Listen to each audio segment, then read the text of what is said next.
Hello everyone and welcome back guys to a brand new video where today we're here back with some real life Formula 1 conversations, and this week out we're going to be kicking off a brand new 2020 preview series, and I've actually got a guest for this. Yes, I know, there's been a lot of requests for a guest on these videos, so today I'm joined by someone that I'm sure many of you that have stuck around this channel for a while will recognise. It is of course Mr. Jamie183. How are you doing, buddy? I'm very good actually, yeah, and I'm looking forward to this. Yeah, it's certainly a bit different, isn't it? Yeah, and I'm sure plenty of people have requested that I come back on the channel. It's been about a long time. So. It's all of my comments to just bring back Jamie. I'll be honest. I'd imagine so.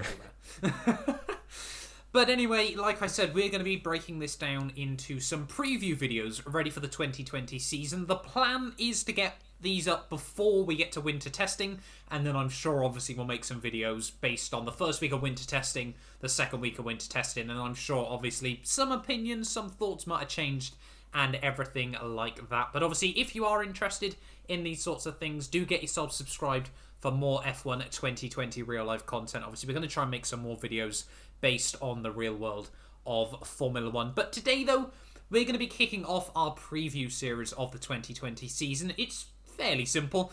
Obviously, we're going to be starting at the top. This video, as I'm sure you've already guessed by the title, is about Mercedes, and we're just going to go through all the teams over the next few videos and discuss, obviously, what we expect to see from them in 2020, what they need to improve on, and then just sort of doing a general overview of what we're thinking and what we want to see from them in 2020. Now, Mercedes then, Jamie, it's safe to say I think there's only one thing that most people are probably expecting from Mercedes, and that is Constructors' title number 7. Would you agree?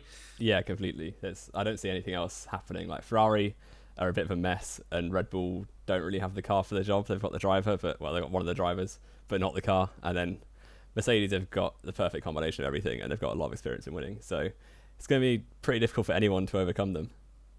Yeah, that's a very good point. Obviously, like you mentioned, we'll talk about Ferrari and Red Bull as well in their own videos. But I think it's difficult, obviously, to talk about Mercedes without talking about what are really the only two rivals in Formula 1 at the moment. Now, 2019, obviously, it's safe to say was a big success for Mercedes. Now, we sort of discussed this prior to the video. Obviously, Valtteri Bottas, he's pretty much always going to be their number 2. I think you can agree with that, can't you?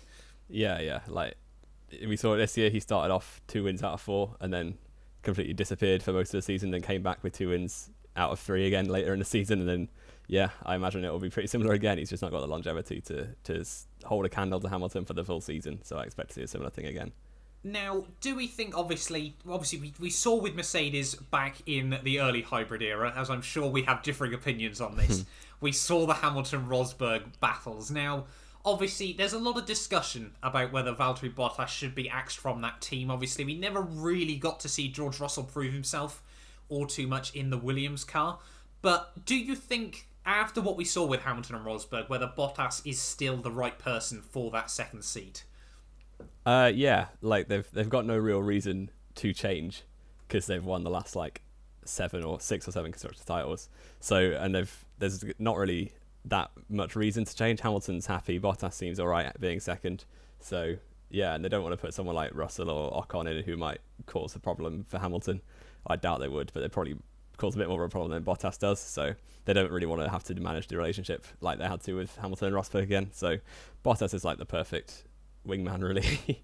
I think, yeah, wingman is probably the right way to describe it. As much as Bottas, and I'm sure a lot of people don't like it. Now, I'll be honest, actually, looking at the Drivers' Championship from 2019, I didn't actually realise Bottas was still, 48 points clear of Verstappen at the end of the day. And I mean, he's come second in the World Championship. Do we really think Mercedes, do we believe they want to ask more from him? He was very, very consistent, unless you look at, obviously, he had a couple of rough results just before the summer break. Obviously, that retirement at the German Grand Prix, which, should have been potentially the start of a turning point for him. And then, obviously, Hungary as well the week after didn't quite go to plan as well. But, I mean, apart from that, you look over the course of the season, with the exception of Brazil, where the engine let go, really, he was top 5 every race that season. Now, he finished second in the championship. Are we expecting him, to be P1, P2 every other week? No, of course not. But do we think, he was always inside that top 5. Do we think that's good enough? Do we think that's what Mercedes should be expecting from him? Or do we think, podiums need to be every week in, week out? Well, realistically, in terms of the pace of the car, for the most part, the Mercedes shoved the pace to be the podium, fill out like at least 2 of the spots on the podium every week because the car is just superb. So I don't think he could have done much more than what he did last season, but yeah, maybe the few dips in form mid-season, and like there were some races where he'd be finishing second or third and be like 40 seconds behind Hamilton. I remember that in Bahrain and in like Spain and stuff like that. He just fell off in the race completely. So maybe he could do a little bit more, but realistically, there's not that much more to do really. So yeah, so I think it's fair to say that he's achieving probably he's ticking all the boxes for Mercedes.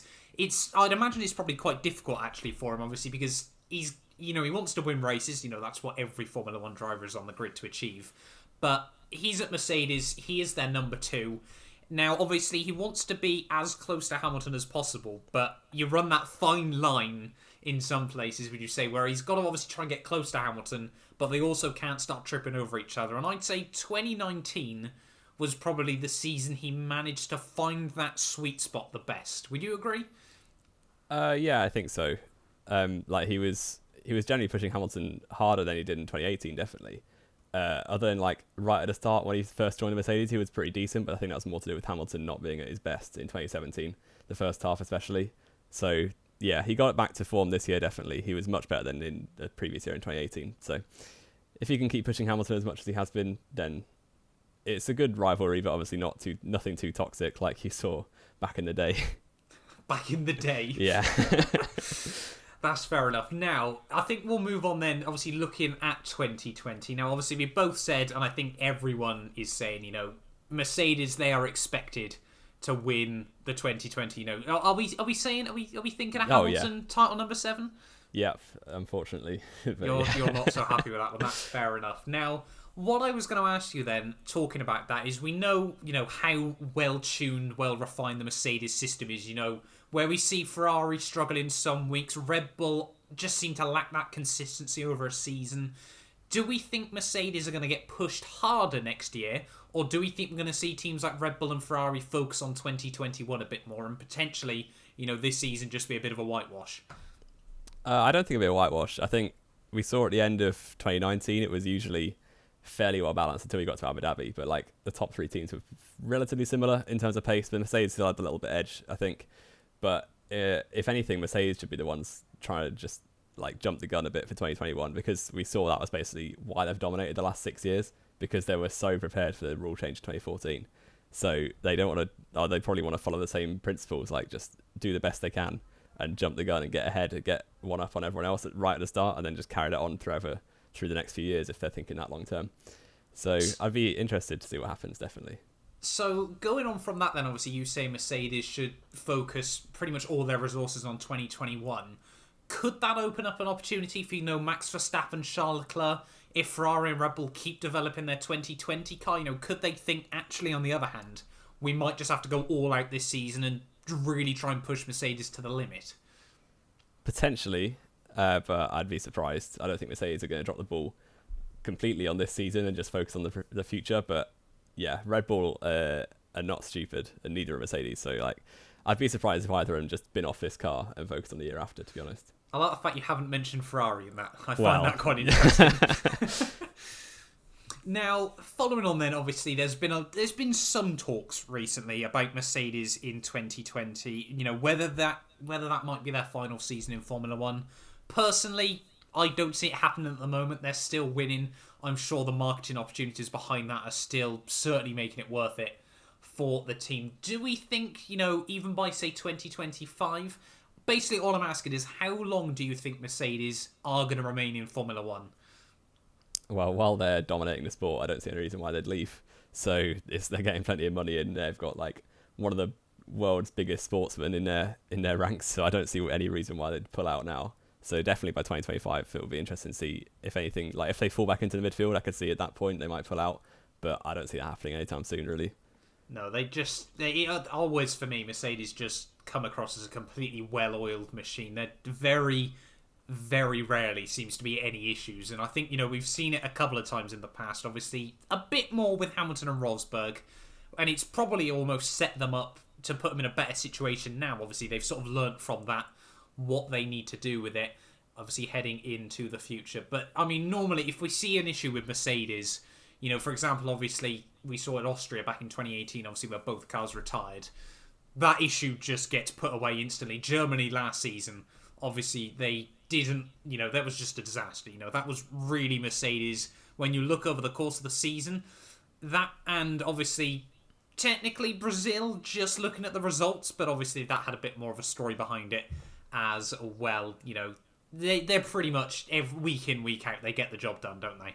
Yeah, completely. Like, so consistent over the season. They've had, 3 races where they weren't on the podium, and that's it all season out of 21 races. So that's just so hard to beat.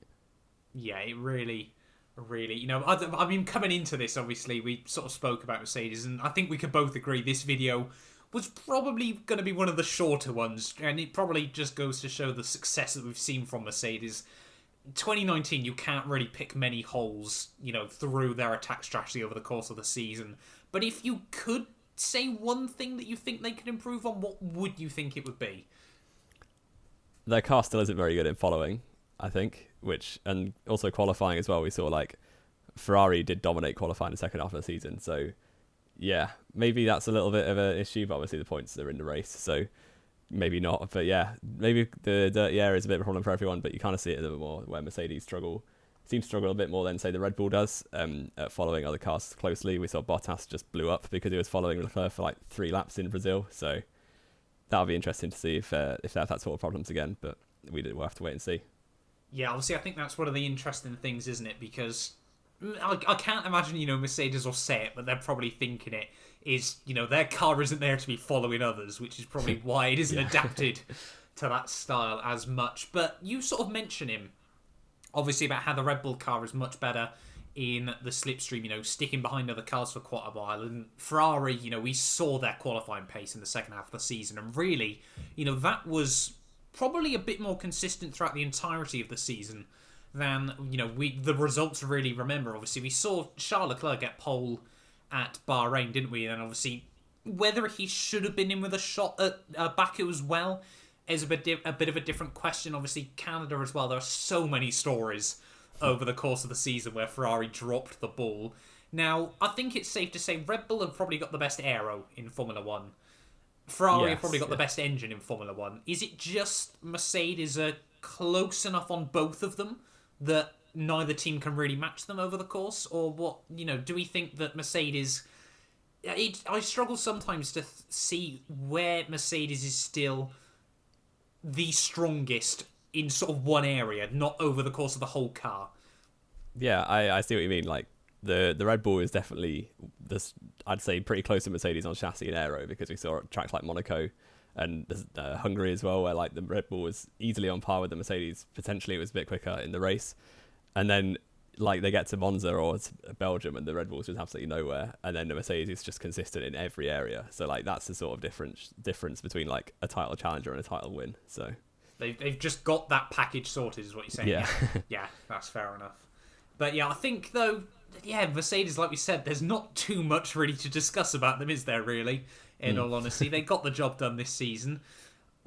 So obviously, I think we're both expecting them to do it again in 2020. Now, obviously, I know you're going to say you want to see Max Verstappen push them hard next season, and I'm exactly the same as well. Obviously, we'll just talk about it more when we get onto the Red Bull preview in the future. But if you had to guess right now, out of Ferrari and Red Bull, who would you say, Mercedes are looking over their shoulder, who do you think they're worried about more for 2020?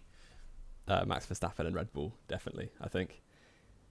That's interesting. Yeah, now you've mentioned it, I'd say I probably do agree with you in all honesty. Obviously, he did finish third last season. I think a lot of people do forget, Ferrari, although Charles Leclerc was very, very close to him at the end of the day, Brazil obviously ruined his shot of being able to finish third overall in the title, obviously. Red Bull, I really do think they are the team to threaten Mercedes in the near future. And like I said, obviously that'll be just discussed more when we get to their video as well. But 2020, though, I think, as a bit of a roundup, I think we're seeing it as a Hamilton-Mercedes championship, aren't we?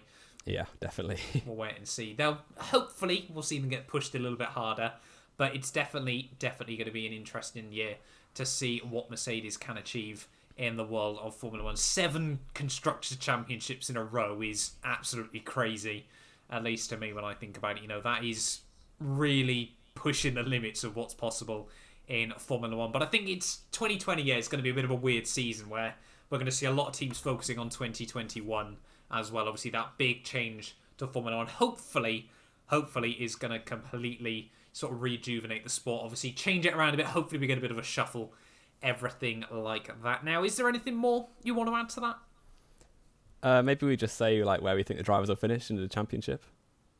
Okay, so what, Hamilton and Bottas, yeah? Yeah, I think Hamilton's going to win. Yep. And Bottas will be third. That's my prediction. I am... So, right, then, who's coming second? Max. Verstappen. Yeah. Fair enough. I am very, very inclined to agree with you there. But I'm going to say, for the sake of conversation, I'm going to put Hamilton and Bottas 1-2 in 2020 again. I reckon, the gap's going to be smaller. Now, I'm sure we can come back and laugh at this at the end of the season when Bottas finishes 160 points back. But what was it? The gap was 87 in 2019, wasn't it? Yes. Yeah. My maths hasn't failed me just yet. Yeah, 87 points. I'm going to say the gap's going to be below 60. I think it'll be pretty similar again, like 80 to 90. 80 to 90, fair enough. But anything else more to add, do we think? No, I don't think so. That's pretty much covers everything. Pretty simple with Mercedes, wasn't it? Like we said in the build-up to this video. But there we go then, guys. That has been our preview of Mercedes for the 2020 season. Hopefully, if you guys obviously did enjoy this video, let us know your thoughts and predictions down below as to what you think Mercedes will achieve in 2020. Next time out, we will be discussing Ferrari. I'm sure there's going to be a little bit more to talk about on that side of thing. I'm sure you can agree, Jamie, as well. But thank you all so much for watching this video. Do get yourself subscribed if you're new around here and you do want to see more F1 2020 content on the channel. Check out Jamie's channel as well. That'll be linked down in the description. You're going to make some F1 2020 content? Potentially, I'll see. We'll see how it goes. We'll see how it goes. Fair enough. But yeah, thank you all so much for watching this video, and hopefully we will see you guys next time where we have a look at Ferrari.